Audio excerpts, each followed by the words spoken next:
Assalamu alaikum qarindoshlar. Peace be upon you, everyone. Men Alqam Yusuf. My name is Alqam. My family name is Yusuf. Sharqiy Turkistonning Turpan shahridan. I'm from Turpan city, East Turkiston.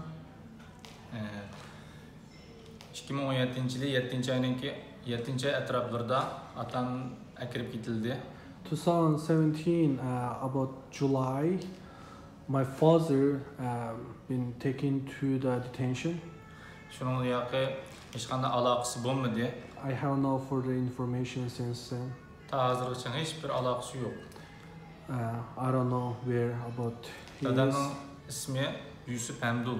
My father's name is Yusuf. Surname is Hamdul. U bir dehqon ham shofir edi. He is a farmer and he is a truck driver. Uningki rasmi bo'lsa bu. This is his picture.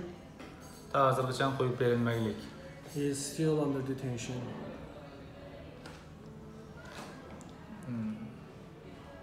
Tamam, benim sözüm bu kadar.